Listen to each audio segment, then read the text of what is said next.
Perseguições, ataques, monstros, seres de outras dimensões. É difícil entender, mas a gente sempre gostou de ir ao cinema passar medo, muito medo. O filme de terror é um gênero que atravessou décadas, transformando personagens bizarros em inesquecíveis e histórias sombrias em clássicos. E hoje a gente vai dar um mergulho nessas histórias, mas não precisa ter medo não. Vem comigo.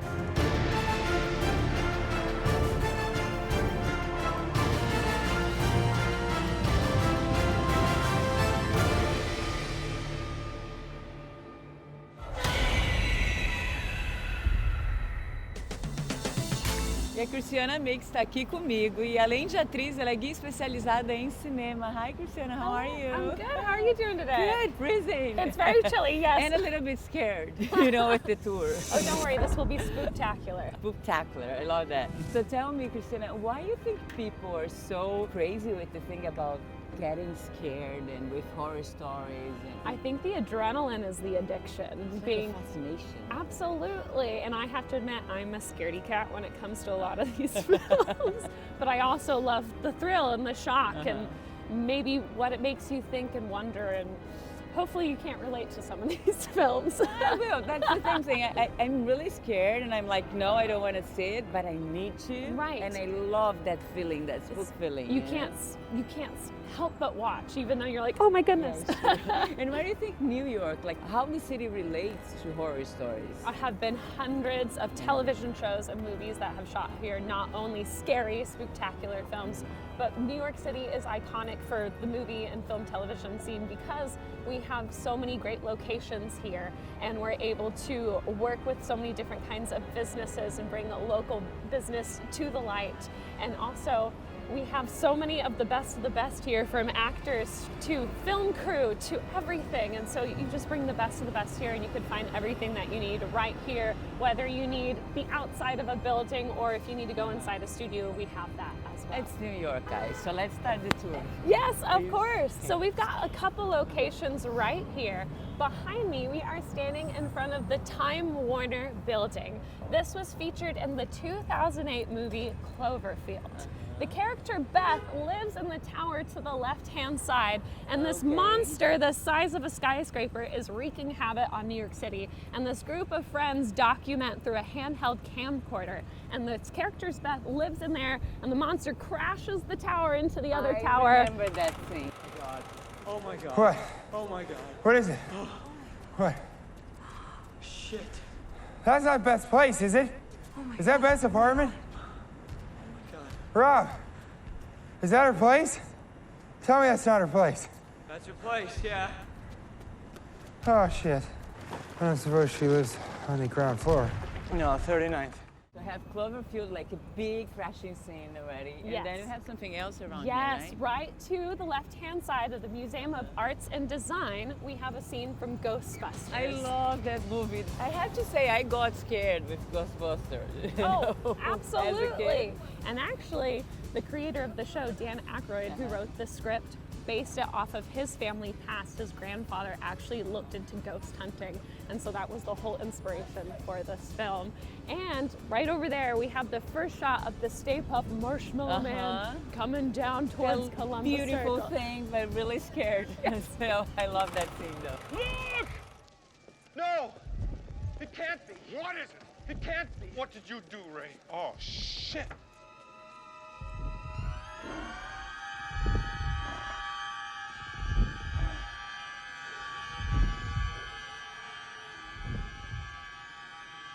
It's the Stay Puft Marshmallow Man.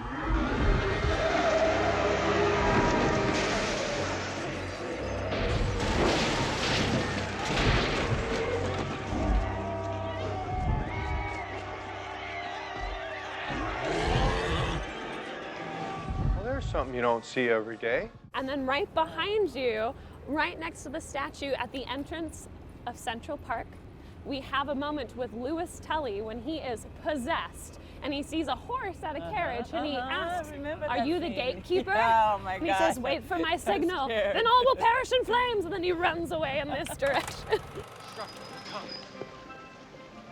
Who's the traveler? The destroyer.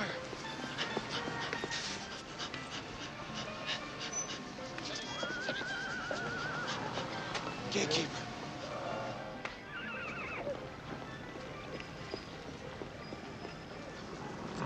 I am Vince. Vince Clortho, Keymaster of Gozer. Volca Sildro, our Lord of the Sabulia. Are you the gatekeeper? Hey, he pulls the wagon. I make the deals. You want to ride?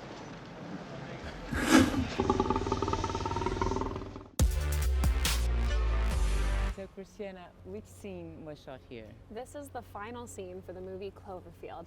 Rob and Beth have escaped quite a terrible helicopter crash, and they still have the camcorder, which is recording all of the footage of them trying to escape the monster and trying to escape New York City.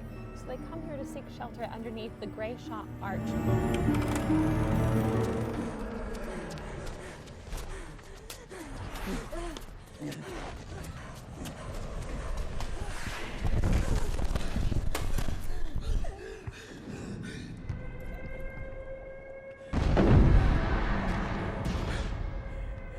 My name is Robert Hawkins.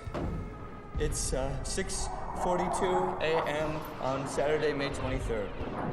Approximately 7 hours ago, something attacked the city. I don't know what it is. If you found this tape, I mean, if you're watching this right now, then you probably know more about it than I do. And at the movie theater back in the day, they had signs that said, "This may cause motion sickness similar to a roller coaster ride." And over 2,000 people were seen leaving the movie because of the motion sickness.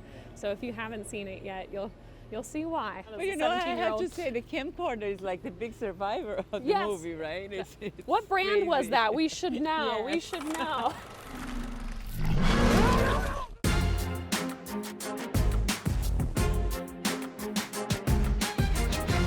So, Christiana, we're still in Central Park area. What we have here? We are standing in front of the Prasada, which is location for the 1987 film 3 Men and a Baby. Hi, Harry. Morning, sir.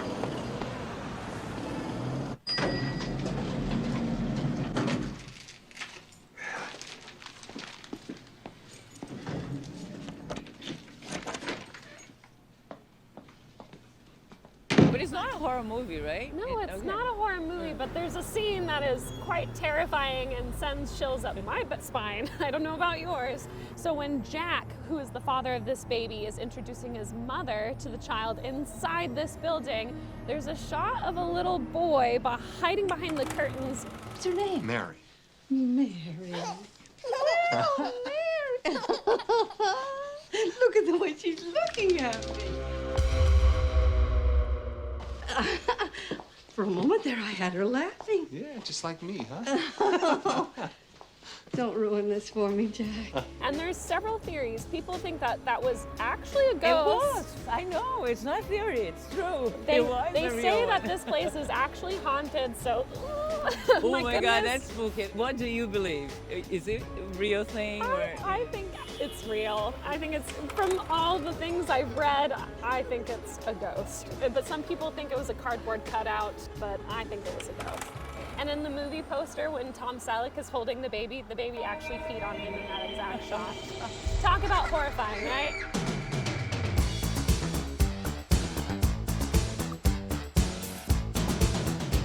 This is Dana Barrett's apartment and Louis Tully's from the first Ghostbusters. So Dana is Sigourney Weaver, right? Yes, Sigourney Weaver's character who gets possessed by Zool. Yes, and Bill Murray's character comes to help save her, and he gets quite seduced by Zool, to say the least. And fun fact about Bill Murray, he actually improv'd most of his lines in the first and the second movie. Hello. That's a different look for you, isn't it? Are you the keymaster? Not that I know of. She got possessed by Zool, right? Yes. And then they go up on the building? They fight Zool on the very top of this building, but they didn't actually film that scene on top of this building. That was a movie set in Burbank, California. So even though this film takes place primarily, or actually completely in New York City, they did 8 weeks of filming total, and only 3 weeks were filmed in New York City. Okay. The rest were filmed in Los Angeles.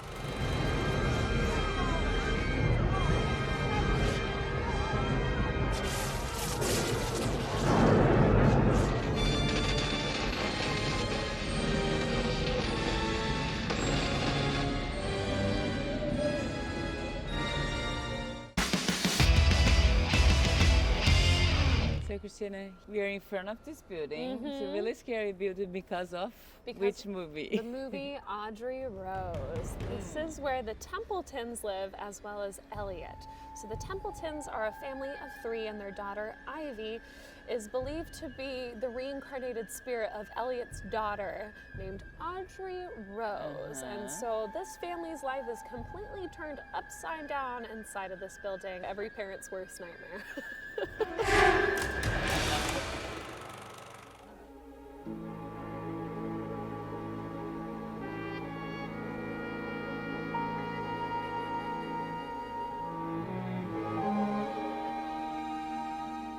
Would you have a seat, please, Mr. Hooper? Certainly.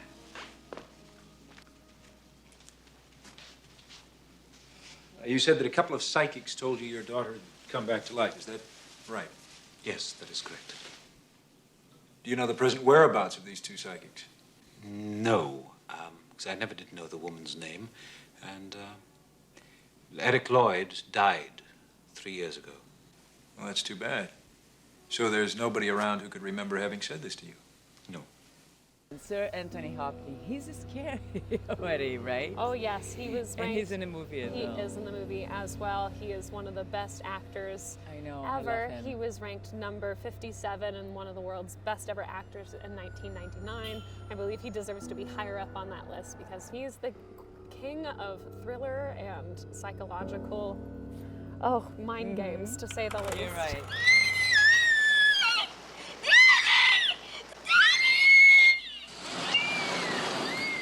Hurry, please.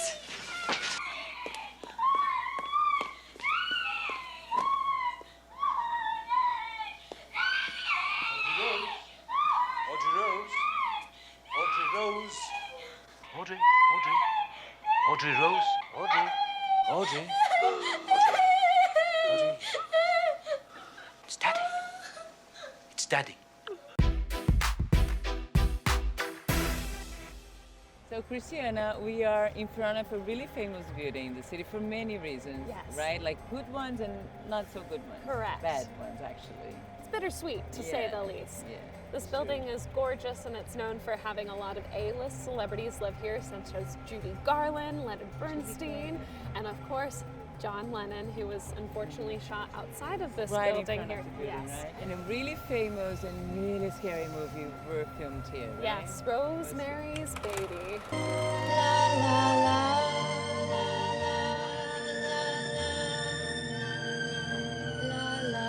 It's a psychological thriller, to say the least. Follows a young woman named Rosemary who moves here with her husband. That's Mia Farrow? Yes, Mia Farrow. And when this character starts having very realistic nightmare dreams. This is no dream. This is really happening. And she discovers herself being pregnant, and she gives birth to the Antichrist. So her baby is born in June of 1966. So 666.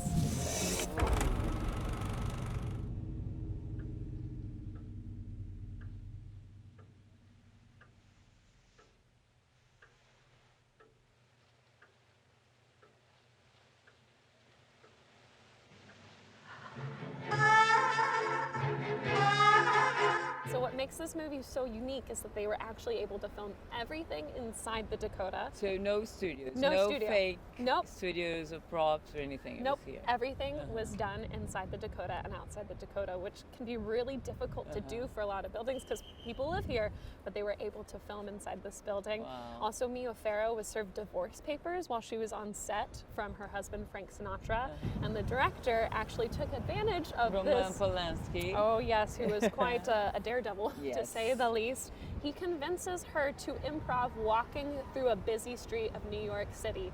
That whole scene when Rosemary's walking through distressed, that was all done in one take, and he was carrying the camera himself because no one else wanted to walk God. through Nowadays, traffic. it would be impossible to do this kind of thing, No, right? we got insurance policies Yes. now. Hey, watch out, lady!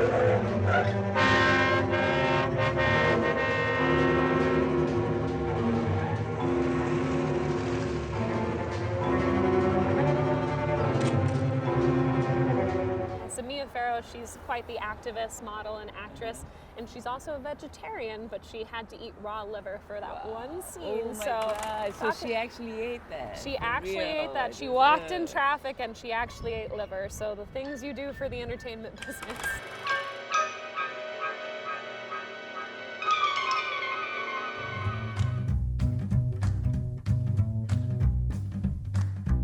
So Christiana, who lives here?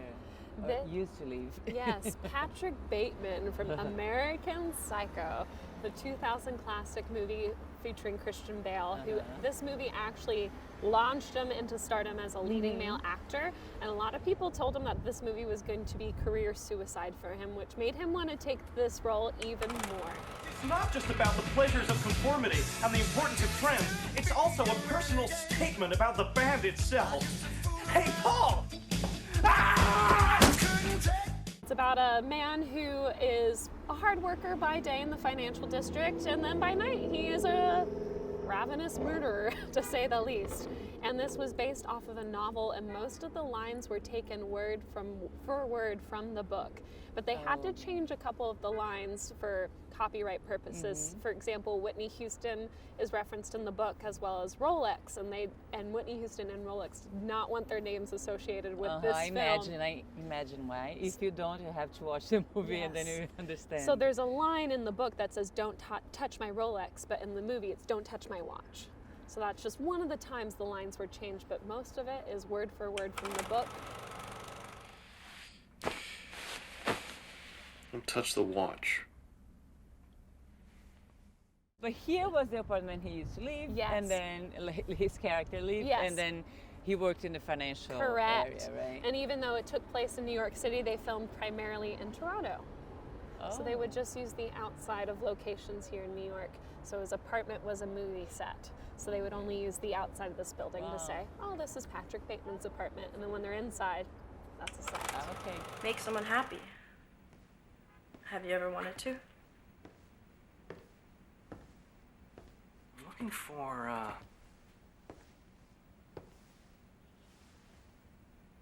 guess you could say I just want to have a meaningful relationship with someone special. From here outside, I keep imagining the apartment on the inside, all neat and fine and clean, you know, like really modern and scary in a way because of this neatness. Yes. You know? Patrick, have you ever wanted to make someone happy? What? No, put it in the carton. Sorry. As you watch scenes happen, you go, oh my goodness, did that happen? How am I going to sleep tonight? And then all of a sudden you're laughing and you're like, am I psycho? Because I'm laughing at these moments. So it makes you think a little bit, yeah.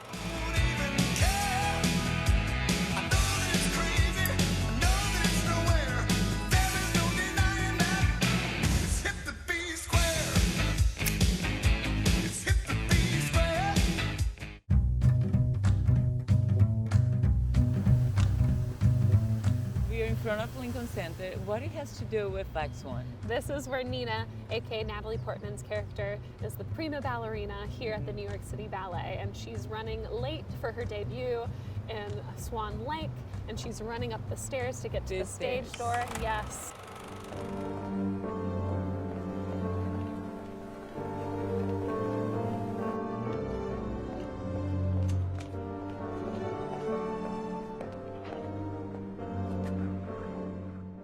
Brings a lot of the performance realm to light because it is really hard as a performer here, and it takes a toll not only on your body but mentally, and so I think it shows the good and the bad sides of what it takes to be like the ballerina, like to get to what you want, to your dreams, right? I think even though that this is a psychological thriller film, I think there are some very real moments in this movie that happen, unfortunately, in the entertainment realm. Feels like you have your diaphragm is in a bit of a contraction. Okay.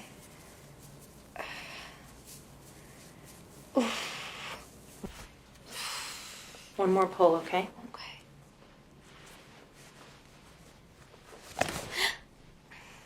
Is that okay? Natalie Portman was actually paying for her own ballet lessons for years. It took over 10 years for this film to be put into production, and she was really passionate about it. So she was really into it. It was like a lab that she went to, like to become a ballerina. Oh yes, she personally paid for all of those lessons. She was taking lessons for years before the film was finally considered for filming. That's a great explanation to understand why she was that good. I think amazing. It also makes so much sense. You can see her passion in this film clearly on the screen. It's one of my favorite movies. Oh, rough start, huh? Must have been pretty humiliating. Get out of my room. See, I'm worried about the next act. Just not sure you're feeling up to it. Stop. Please stop. How about I dance the Black Swan for you? Leave me alone! It's not scary though. The movies are. You should see me without makeup.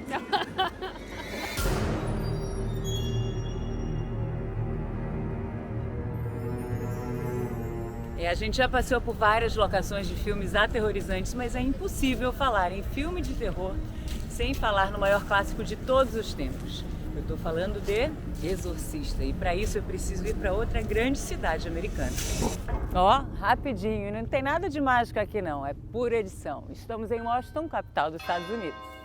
Ó,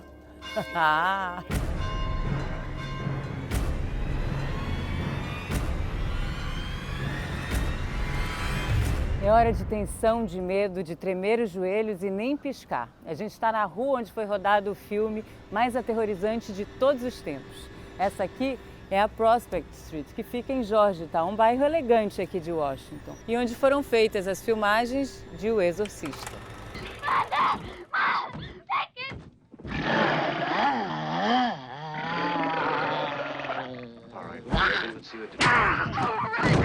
Keep away! This hour is mine! Aqui nessa casa de número 3600, que aliás é um pouco diferente da casa que a gente vê no cartaz do filme, vivia uma jovem garota de apenas 12 anos chamada Regan. A menina vivia feliz e tranquila, até que de repente foi possuída por forças malignas. O cinema nunca havia ido tão longe para retratar esses momentos em termos de efeitos especiais e assuntos místicos e religiosos. It's the power. Holy water. Oh. It's the power of Christ that compels you. The power of Christ compels you. The power of Christ compels you. E aqui ao lado da casa fica essa escadaria que aparentemente não tem nada de especial, mas que depois do sucesso gigantesco do filme virou ponto turístico e todo mundo quer tirar uma foto por aqui. Foi aqui que aconteceu aquela famosa sequência final, onde o Padre Carras finalmente descobre uma forma de salvar a menina Regan e mesmo com a sua fé muito abalada, ele se sacrifica e vira o grande herói da história.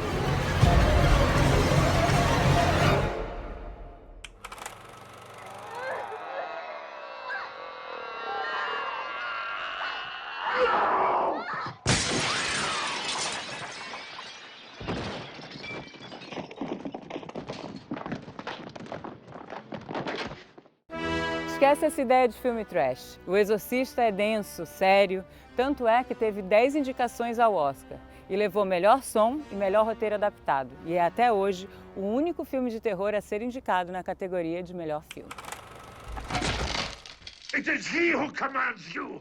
He who plunged the heights of heaven to the depths of hell. Fuck him! Be gone! Fuck him, Garrus! From this creature of God!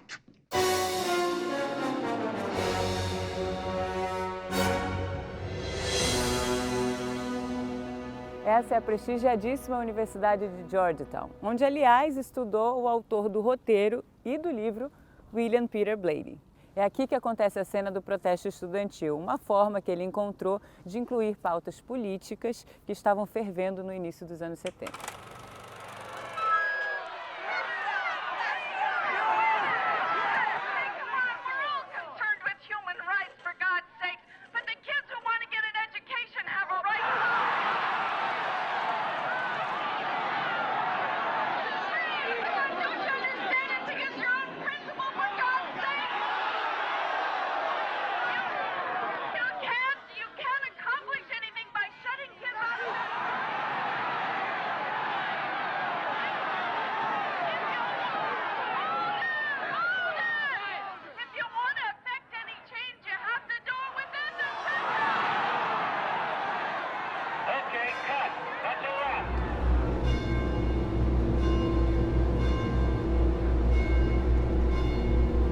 Essa aqui é a Capela Dahlgren, onde acontece aquela cena terrível em que uma igreja é vandalizada pelas forças malignas. Mas eu vou te poupar de alguns detalhes.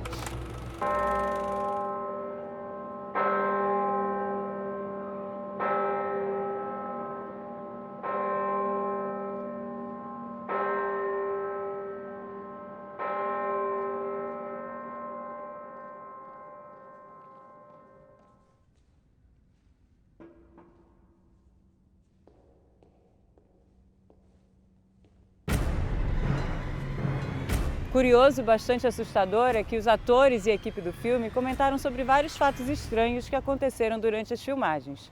Acidentes, doenças, sons estranhos no set e até o incêndio, que acabou com todos os cenários, exceto o quarto onde Regan sofria os transes. I'm not Reagan. I see.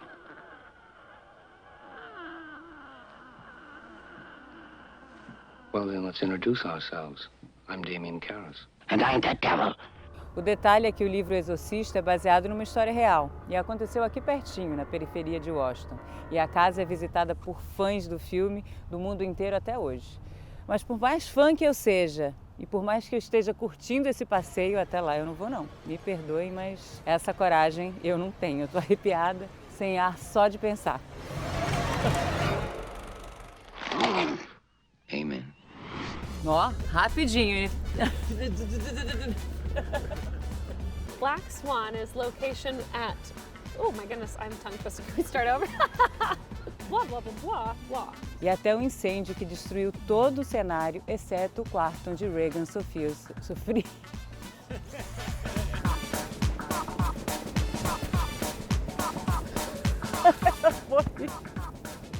Eu não vou aguentar.